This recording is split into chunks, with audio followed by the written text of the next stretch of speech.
how to deal with toxic people.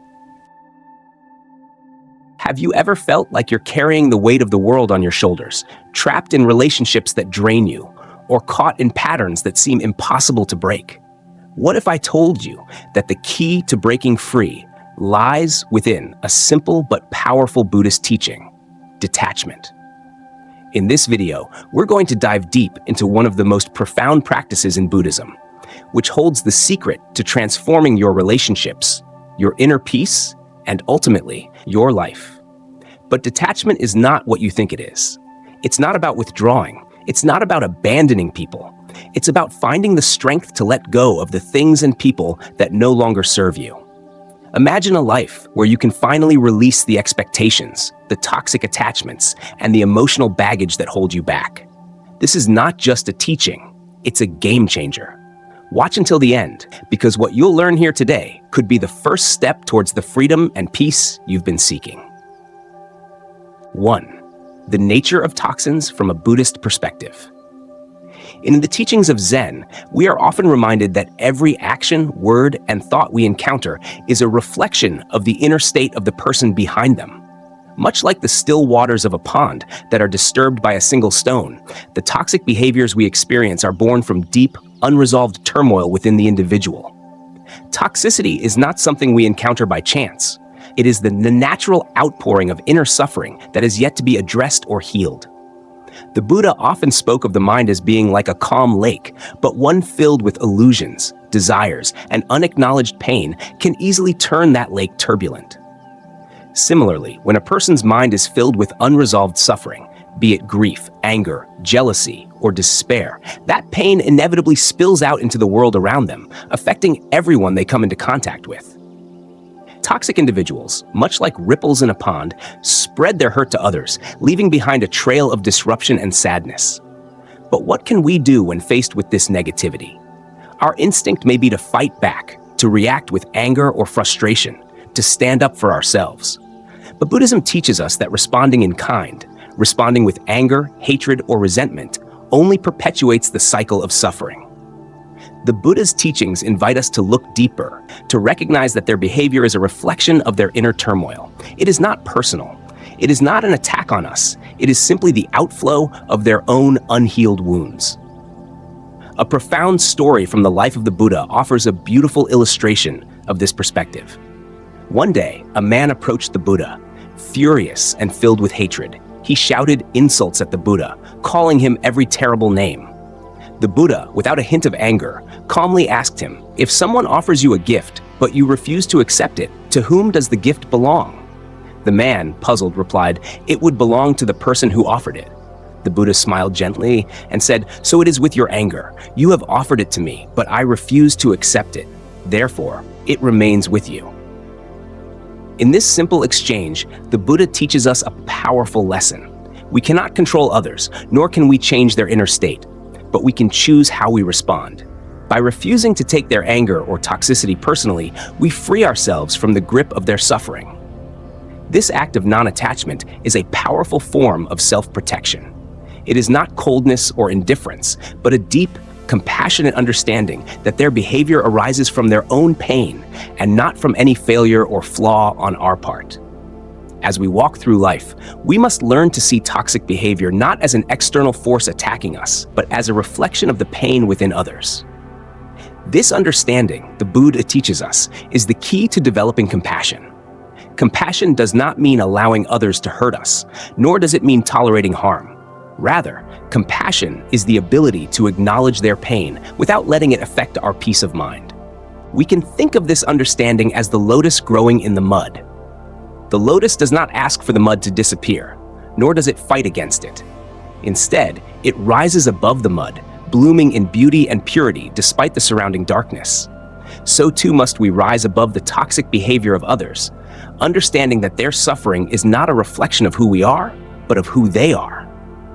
Just as the lotus remains untouched by the mud, we must remain rooted in our own peace, not disturbed by the ripples they create. Another lesson from the ancient teachings is that the only way to deal with toxic people is with wisdom. The Buddha said, "Hatred does not cease by hatred, but only by love." This is not an invitation to be passive or weak in the face of harm, but rather a call to recognize the transformative power of love and understanding. When we meet toxicity with compassion, we break the chain of hatred. We do not feed the cycle of pain, but instead we offer a different energy, a healing energy that disarms the negativity. However, we must be mindful that compassion is not the same as enabling or tolerating harmful behavior. In the Buddhist tradition, wisdom and compassion go hand in hand. Wisdom teaches us to set boundaries. It reminds us that while we can be compassionate, we must also protect our own peace. Like the bamboo that bends in the wind but does not break, we must be flexible in our relationships, knowing when to let go, when to speak our truth, and when to walk away. Boundaries are not walls, but the protective walls of wisdom that guard our inner peace. To cultivate this wisdom, we need to turn inward. The Buddha often spoke of the mirror of self-reflection. When we find ourselves repeatedly drawn to toxic relationships, it may indicate something unresolved within us. Is there fear, insecurity, or unhealed trauma that attracts us to these relationships? The answer lies not in fixing the other person, but in healing ourselves. The teachings of Zen, too, emphasize the importance of self-awareness. If we encounter toxicity again and again, we must ask ourselves, what is this teaching me about myself? What wounds have yet to be healed within me? By engaging in this type of self-reflection, we gain the power to free ourselves from the patterns that keep us tied to toxic relationships.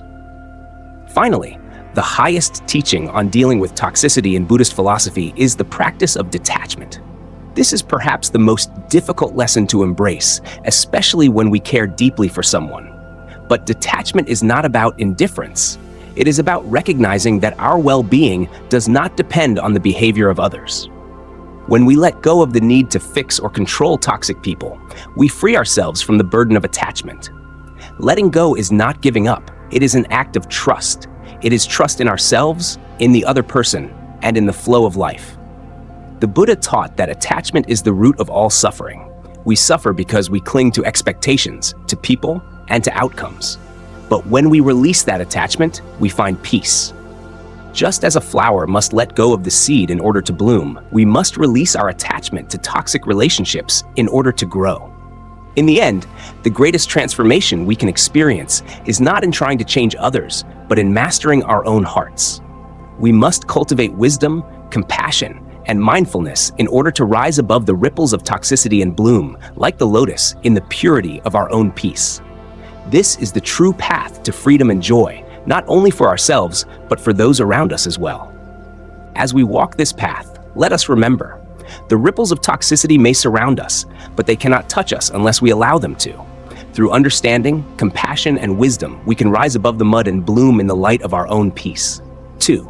The shield of compassion. Hatred does not cease by hatred, but only by love. These words, spoken by the Buddha, carry a timeless truth that transcends centuries. In the face of cruelty, injustice, or toxic behavior, it can be easy to fall into the trap of responding with anger or resentment. But the teachings of the Buddha urge us to rise above this natural impulse, offering instead the transformative power of compassion. Compassion is not a passive or weak response to mistreatment. It is a conscious, powerful decision to see beyond the hurt and to understand the deeper suffering that fuels the harmful actions of others. To offer compassion is not to tolerate mistreatment or to let someone walk over us. Rather, it is to acknowledge that their actions are a reflection of their own inner pain. They lash out because they are hurting, and their hurt spills over onto those around them. When we respond to their suffering with compassion, we are not allowing their negativity to infect us, but instead, we are offering a healing force that disarms the hatred and anger they are projecting. The Buddha often spoke of compassion as a shield, not to protect us from others, but to protect us from ourselves. It is the shield that prevents us from being consumed by bitterness, from being overwhelmed by the toxic emotions that arise in response to mistreatment. Compassion, in this sense, is not about changing others. It is about freeing ourselves. It is about releasing the chains of anger, resentment, and frustration that bind us to the suffering others try to impose on us. The lotus in the mud. A story from the Buddha's teachings illustrates this beautifully. There was once a man who lived by the river, and every day he was disturbed by his neighbor's harsh words. No matter how much he tried to ignore it, the neighbor's cruelty weighed heavily on his heart. One day, an elder, seeing his distress, approached him and said, "The river does not stop flowing because of the rocks. Instead, the water continues to flow over and around them, unchanged." This simple but profound teaching helped the man understand that his peace was not dependent on his neighbor's actions. Like the river, which flows undisturbed by the rocks in its path, we too must learn to flow with life, unaffected by the negativity or toxic behavior of others. The man realized that his peace was something he could control, and it did not need to be governed by the actions of others. His peace was in his own hands, and the way he responded to his neighbor's cruelty was entirely within his control. In the same way, compassion allows us to be like the river, flowing around the obstacles and negativity that life throws our way, while remaining steadfast in our inner peace. It is like the lotus flower, which rises beautifully above the mud, untouched by the filth that surrounds it. Compassion allows us to bloom in the midst of toxicity, remaining grounded and pure despite the negative energy around us. Compassion, however, is not just for those we consider toxic or harmful. It is also a gift we give to ourselves. In our daily lives, we often encounter situations that trigger negative emotions, whether it is the harsh words of a colleague, a family member's criticism, or the difficult circumstances of our own lives. But in these moments, we have the opportunity to choose how we respond. We can choose to hold on to our anger, to let it fester and grow, or we can choose to respond with compassion, both to others and to ourselves. Compassion is not about excusing bad behavior or overlooking harm. It is about seeing that hurt people hurt people. When someone lashes out at us, it is often because they are suffering. They may not know how to express their pain in a healthy way, and their anger or cruelty is the result of deep internal wounds that have yet to heal. When we meet their anger with compassion, we are not condoning their behavior, but rather offering them a reflection of their own suffering. Compassion is a reminder that we are all connected and that their pain does not have to become our pain. There is a well-known parable of a traveler who was walking through a desert. He came across a scorpion trapped in the sand, struggling to escape. The traveler, moved with compassion, reached down to help the creature. But as soon as he touched it, the scorpion stung him. Despite the pain, the traveler tried again, offering his hand to the scorpion, only to be stung once more. A passerby saw this and asked, "Why do you keep helping it when it keeps hurting you?" The traveler, without hesitation, replied, "The scorpion stings because it is in its nature, but I will help because it is in mine." This story teaches us that the act of compassion is not about the recipient's actions or gratitude. It is about our own nature. Just as the traveler chose to help the scorpion because of his compassionate heart, we too can choose to respond to others with kindness and understanding, not because they deserve it, but because it is who we choose to be. As we embrace compassion, we begin to free ourselves from the emotional burdens that toxic individuals try to place upon us. When we respond with anger or frustration, we only strengthen the grip of negativity in our lives. But when we choose compassion, we release those emotions, unburdening ourselves from the weight of resentment and fear. Compassion becomes a tool for our own liberation, allowing us to walk through life with a heart that is light, unshackled by the heaviness of others' actions. It is crucial to understand that compassion is not about fixing others. The Buddha's teachings emphasize that we cannot change anyone but ourselves. We cannot force someone to heal their wounds, nor can we make them see the pain they are causing. But we can choose how we respond to them. Compassion allows us to hold space for their pain without absorbing it into our own hearts. It allows us to be present with them without losing ourselves in the process. A famous Zen master was once asked how to deal with a difficult person in the community. He responded simply, "See them as a child, not as an enemy. A child acts out because they do not know better. Offer them patience and understanding, for it is only through love that they will find their way." This teaching reminds us that everyone is on their own journey and that we are all shaped by our experiences and internal struggles.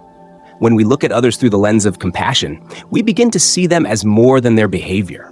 We see them as people who, like us, are seeking peace and healing. The practice of compassion is not a sign of weakness. It is a profound act of strength. It is the strength to rise above the toxicity that others may project, the strength to remain grounded in our own peace, and the strength to offer kindness even when it is not returned. Compassion is a gift that frees us from the bonds of anger, resentment, and fear, allowing us to live with a light heart and a clear mind. Just like the lotus that grows beautifully in the murky waters, compassion allows us to bloom amidst the chaos of life. It is a shield that protects us from the negative energy of others while also offering healing to those who need it most. Through compassion, we become the change we wish to see in the world, not by changing others, but by transforming ourselves. 3. Setting boundaries with wisdom. In the heart of Buddhist teachings, we find a profound understanding of peace that is not passive or complacent. True peace is not about surrendering our well-being to the whims of others, nor is it about turning a blind eye to mistreatment. Rather, it is about cultivating an inner strength that allows us to navigate the storms of life without losing our balance. Just as bamboo bends with the wind but does not break, so too must we learn to set boundaries that protect our peace. These boundaries are not walls that shut others out, but compassionate acts of self-respect that enable us to honor ourselves while fostering mutual understanding and respect with others. The Buddha's teachings offer us a deep well of wisdom on this subject. He speaks of the middle path, which avoids both the extremes of indulgence and harshness. When it comes to setting boundaries, the middle path requires us to be neither too rigid nor too permissive. Instead, we must learn the art of gentle firmness, firm enough to stand our ground, but gentle enough to offer compassion to others in the process. There is a famous story from the life of the Buddha that illustrates the wisdom of setting boundaries with compassion. One day, a man came to the Buddha, full of anger and resentment. He ranted about the ill treatment he had received from his fellow villagers and demanded that the Buddha tell him how to make them stop. The Buddha, without flinching, responded, "If you are offered a gift and you do not accept it, to whom does the gift belong?" The man, confused, answered, "It would belong to the person who offered it." The Buddha smiled and said, "So it is with anger. When someone offers you their anger and you do not accept it, it remains with them." In this simple exchange, the Buddha is teaching us that we have the power to choose what we accept into our hearts. We do not have to absorb the anger, resentment, or toxicity that others throw our way. By setting clear boundaries, we can avoid the emotional burden of carrying someone else's negativity. We can remain peaceful, unshaken by their storm, by not allowing their suffering to define our own. Setting boundaries requires a deep understanding of our own needs and a willingness to express them clearly. Many of us fear that speaking up for ourselves may cause conflict or rejection, but in truth, speaking with clarity and firmness is an act of love, not only for ourselves, but for others as well. When we fail to set boundaries, we rob others of the opportunity to engage with us in a way that is respectful and healthy. Boundaries create space for honest, loving interactions, while also protecting our own emotional well-being. Buddhist philosophy teaches us that self-respect is not selfishness. Just as we would protect a precious jewel from being damaged, we must also protect our inner peace from being shattered by the harshness of others.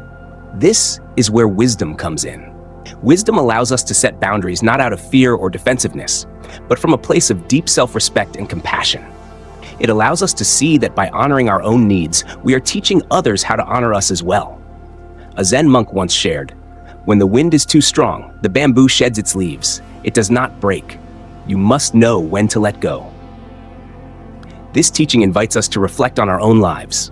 Like the bamboo, we must know when to let go of what no longer serves us. Whether it's toxic relationships, harmful expectations, or unnecessary obligations, we must have the wisdom to release what is weighing us down. By shedding these leaves, we can remain rooted in our values and our peace, just as the bamboo remains steadfast in the storm. Setting boundaries is not about creating conflict or separating ourselves from others. It is about knowing our limits and respecting them. It is about expressing clearly, "This is what I need to maintain my peace," and trusting that those who respect us will honor our needs. When we speak with clarity and firmness, we create a foundation for healthier, more balanced relationships where respect and understanding can thrive. One of the most profound aspects of setting boundaries is that it is, at its core, an act of compassionate self-care. In the Buddhist tradition, compassion is not only extended to others, but also to ourselves. We must learn to treat ourselves with the same kindness, patience, and understanding that we offer to others. Setting boundaries is a way of showing love and respect for ourselves, ensuring that we are not overburdened by the needs and demands of others. By establishing healthy boundaries, we create space for self-reflection and personal growth. We allow ourselves to focus on our own well-being without being overwhelmed by the emotional noise of the world around us. Boundaries, therefore, are not barriers to connection. They are bridges to deeper, more meaningful connections that are rooted in mutual respect and understanding. There is a story in the Buddhist tradition about a wise monk who was known for his calm and peaceful nature. One day, a young disciple came to him, frustrated by the behavior of a fellow monk who was constantly demanding his time and energy. The wise monk, after listening patiently, said, "Do you love the Buddha?" The disciple answered eagerly, "Yes, of course." The monk smiled gently and said, "Then love the Buddha within yourself as well. Give to others, but do not give until you are empty. When you are empty, there is nothing left to give." This story reminds us that setting boundaries is not an act of selfishness, but of self-care. By protecting our own peace, we ensure that we have the emotional resources to give to others from a place of abundance, not depletion. The bamboo's wisdom. As the Zen monk teaches, the bamboo knows its limits. It bends with the wind, but it does not break. This is the wisdom we must cultivate as we navigate the complexities of life and relationships. We must learn when to stand firm in our boundaries and when to let go of what no longer serves us. Boundaries are not about building walls that keep others out. They are about creating a space where we can exist authentically, with respect for both ourselves and others. In setting boundaries, we are not seeking to control others. We are seeking to create a space where we can live in peace, where our energy is respected, and where we are free to be our truest selves. Just as the bamboo bends in the wind but does not break, we too must learn to be flexible in our relationships while remaining grounded in our core values and beliefs. Boundaries, therefore, are not about rejection, but about protection. They are an act of wisdom, a way of honoring ourselves and our needs while fostering healthier, more respectful relationships. Like the bamboo, we must bend when necessary, but never break. By setting boundaries with wisdom, we create space for peace, growth, and the kind of compassionate love that the Buddha himself taught us to embody. 4. Self-reflection, the mirror of the mind. In the teachings of Zen, there is a profound understanding of the connection between the outer world and our inner state. Zen teaches us that the world around us often acts as a mirror, reflecting the condition of our own hearts and minds. When we find ourselves repeatedly entangled with toxic people or situations, it is an invitation to turn inward. The Buddha's teachings encourage us to look at these encounters not as random occurrences, but as reflections of unresolved issues within ourselves. Just as a dirty mirror distorts the clarity of our reflection, our minds, clouded by anger, fear, or attachment, prevent us from seeing the truth of a situation. We must realize that the people we encounter, whether they bring us joy or pain, are often a mirror of our own internal struggles. If we are constantly encountering conflict, criticism, or negativity from others, it may be a sign that there are unresolved wounds, fears, or patterns within ourselves that we have not yet addressed. This is not to say that the behavior of others is justified, but rather that these interactions offer us a chance for deep self-reflection and personal growth. There is a story of a young monk who was constantly at odds with a fellow monk. Their interactions were filled with tension, and no matter what the young monk did, it seemed that his fellow monk was always critical and unkind. Feeling burdened and frustrated, the young monk sought guidance from his master. The master, seeing his distress, handed him a mirror and asked, "What do you see?" The young monk replied, "I see my reflection, but there is dust on the surface." The master smiled and said, "Just as the mirror is clouded by dust, so too is your mind clouded by anger. Wipe it clean, and you will see clearly." This simple yet profound lesson teaches us that the way we perceive others is often influenced by the state of our own minds. When we are clouded by anger, resentment, or fear, we project these emotions onto the world around us. We are unable to see others clearly, and instead, we see them through the lens of our own internal turmoil. The Buddha's teachings remind us that the first step in breaking free from toxic cycles is to look inward, to cleanse the dust from the mirror of our own mind, and to reflect on how our internal state may be shaping our experiences. Self-reflection is not simply about looking back at our past actions, but about examining our current state of mind and heart.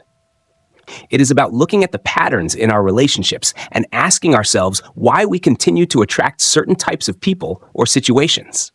These patterns are not always random. They often reflect deeper, unresolved issues within us, perhaps fears, insecurities, or emotional wounds that we have not yet healed. By practicing self-reflection, we begin to uncover the deeper lessons that these relationships offer us. We may discover that certain toxic dynamics are repeating because they resonate with something unhealed within ourselves. For example, we may realize that we are drawn to people who are emotionally distant or critical because we have not learned to value and love ourselves fully. Or perhaps we may find that we react to criticism with anger because we have not yet healed the wounds of our past. By becoming aware of these patterns, we gain the power to break free from them.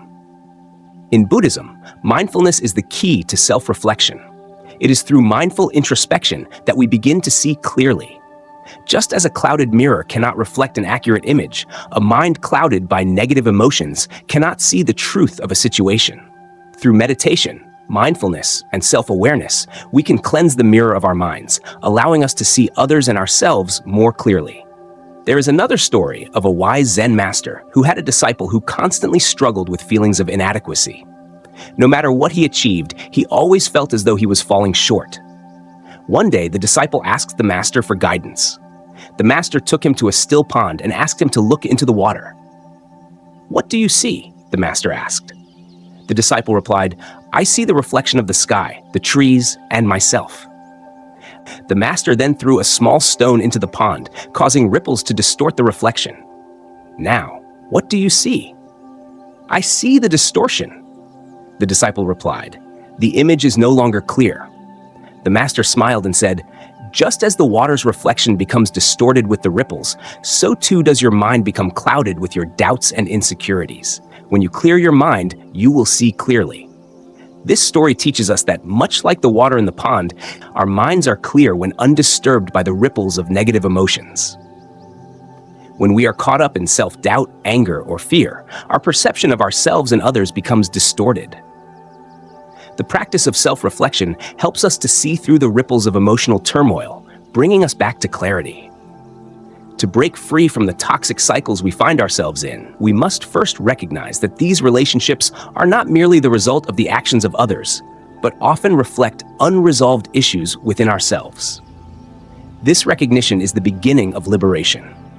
It is not about blaming ourselves for the actions of others, but about taking responsibility for our own reactions and emotional responses. When we begin to see the patterns that attract toxic relationships into our lives, we gain the ability to transform them. For example, if we are constantly drawn to people who undermine our self-esteem, we must ask ourselves why we have allowed this to happen. What is it about ourselves that we are not fully accepting or loving? Through self-reflection, we begin to understand these deeper truths, and in doing so, we break the cycle of attracting toxic relationships. Buddhism teaches us that all suffering arises from attachment and aversion. We attach to certain outcomes, people, or expectations, and we push away what we do not like. Self-reflection allows us to recognize these attachments and aversions and release them. It is through this process of letting go of the need to control others or to fix our relationships, that we find true freedom. A story from the Buddha's life illustrates the power of letting go. Once, the Buddha was approached by a man who was deeply angry and wanted to seek revenge on someone who had wronged him.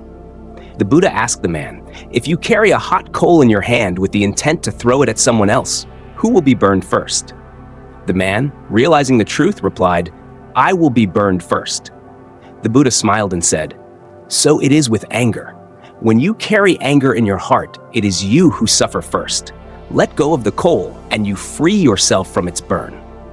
This story reminds us that when we hold on to anger, resentment, or toxic relationships, it is we who suffer the most. Letting go is not about condoning harmful behavior, but about freeing ourselves from the grip of negativity and emotional pain. The practice of self-reflection, as taught in Buddhism, is a path to healing. By looking inward, we uncover the truths that have been hidden by our own emotional barriers. We see the wounds that need healing and the fears that need to be released. It is through this process that we break free from toxic patterns, not by changing others, but by transforming ourselves. Through self-reflection, we learn to embrace the impermanence of life. We realize that all things, our emotions, our relationships, our suffering, are temporary. When we release attachment to these things, we find peace. And in that peace, we become the masters of our own lives, free from the toxic patterns that once held us captive. In the end, self-reflection is not a one-time practice, but a lifelong journey. As we continue to cleanse the mirror of our minds, we see more clearly, not only in our relationships with others, but in our relationship with ourselves. And through this clarity, we find the freedom to live a life of compassion, understanding, and peace. 5. Detachment and letting go. One of the most profound teachings in Buddhism is the practice of detachment. Not as a form of indifference, but as a powerful act of releasing our attachment to outcomes. We live in a world that constantly pulls us into a state of expectation, control, and desire. We want things to unfold in specific ways, to hold on to people, places, or situations that bring us comfort or validation. Yet, the Buddha teaches us that true peace arises from the ability to let go of these attachments, not because we don't care, but because we trust in the impermanence of life and the wisdom of the universe to guide us. In detaching, we are not abandoning responsibility or abandoning love. Rather, we are freeing ourselves from the burden of control. When we stop trying to fix others or manipulate outcomes, we release ourselves from the exhausting cycle of expectation. We allow others to walk their own path, and in doing so, we make space for their growth, as well as our own. This is a core aspect of Buddhist wisdom: to trust in the unfolding of life, to let go of the need for things to be a certain way, and to accept life as it is, in all of its impermanence and unpredictability. Letting go is not an act of weakness, it is one of profound faith. It is faith in ourselves that we are capable of handling the unknown, and it is faith in the universe that it will unfold in its own perfect way. This faith is not blind or passive, it is active surrender, a conscious choice to let go of the burden we place on ourselves by clinging to rigid expectations and attachments. There is an ancient story from the Buddha's life that beautifully illustrates the concept of letting go. One day, a traveler approached the Buddha and asked, "Master, how can I find peace?" The Buddha, without saying a word, walked with the traveler to a stream. The Buddha picked up a stone and threw it into the water. The stone sank, and the traveler looked at the Buddha, puzzled. The Buddha turned to the traveler and said, "When you hold on to the stone, you carry the weight of the world. But when you release it, the burden is gone. Your peace lies in your ability to let go, to release the stone of attachment." This story teaches us that when we cling to things, we are weighed down, just like the stone sinking in the water. But when we let go, we are light, free to flow with life's natural rhythm. Detachment allows us to navigate life without being weighed down by unnecessary burdens. In relationships, detachment can sometimes be the most loving and kind action we can take, not just for ourselves, but for others as well. This may seem counterintuitive at first. How can letting go be kind? Isn't holding on, staying attached, and working to fix others a sign of love and devotion? But in truth, holding on too tightly to someone, whether through control, expectation, or attachment, can often stifle both our own growth and theirs. When we expect someone else to behave in a certain way, to live up to our expectations, or to remain in a relationship that no longer serves them, we deny them the freedom to walk their own path. We also deny ourselves the opportunity for healing and growth. By letting go, we create space for ourselves and for others. Space for transformation, space for healing, space for both parties to breathe, reflect, and evolve. Letting go does not mean abandoning love. It means allowing that love to flow freely without the constraints of expectation. It is in this freedom that true love and peace can thrive. There is a parable in Buddhist teachings about a man who was carrying a heavy load on his back. As he traveled, he met a wise monk who told him, "Why are you carrying this burden? Put it down." The man, confused, replied, "But this is my burden. It is my responsibility." The monk smiled gently and said, "You carry the weight because you believe it is yours. But if you release it, you will find that the burden was never truly yours to carry." This story teaches us that attachment to our expectations, relationships, and the outcomes we seek only weighs us down. When we release our need to control, we find peace. We allow ourselves to be free from the expectation that others must behave in a certain way or that relationships must unfold according to our timeline. True love, in its purest form, is free and unburdened by the weight of attachment. Buddhist philosophy teaches that attachment is the root of suffering.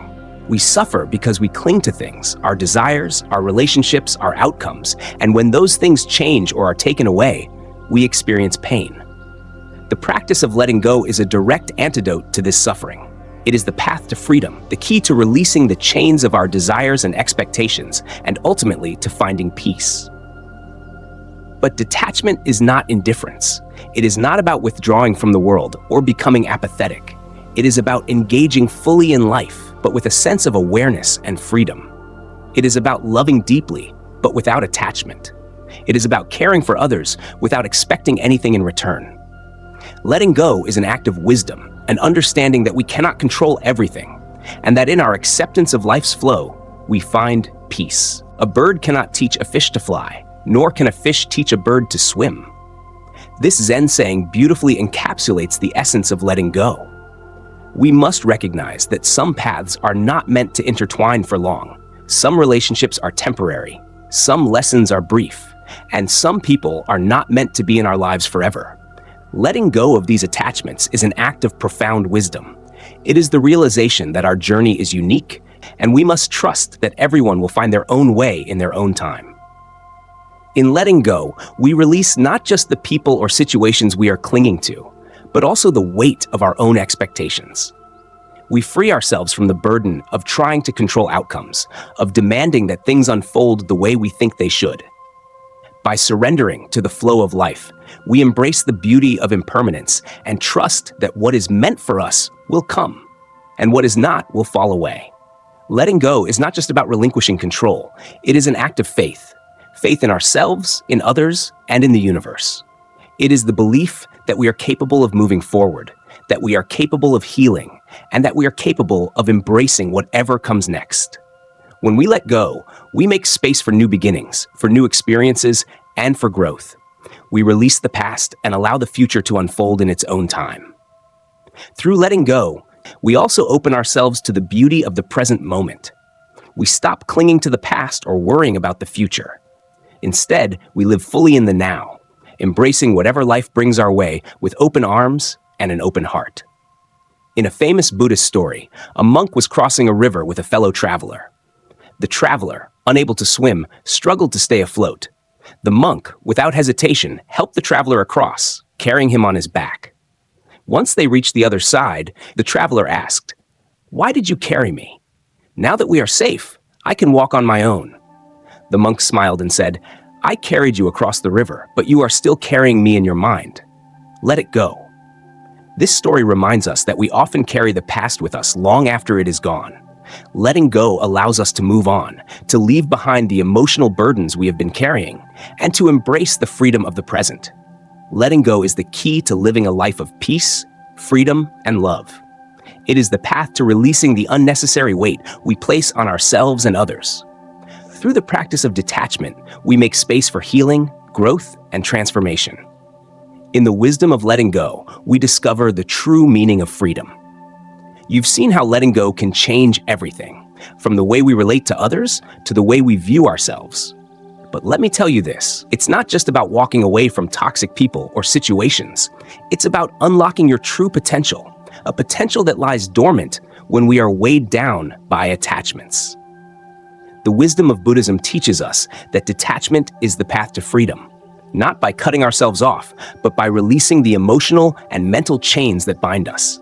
And the beauty of this practice is that it empowers us to navigate life's challenges with grace, peace, and clarity. If you found this video helpful and eye-opening, don't forget to like, share, and leave a comment. Tell us how detachment has impacted your life, or share your thoughts on what you've learned today. And of course, if you want to dive deeper into more insightful teachings that can transform your life, subscribe to our channel. This is only the beginning. There's so much more wisdom to uncover. Thank you for watching. And remember, true peace comes not from holding on, but from the courage to let go.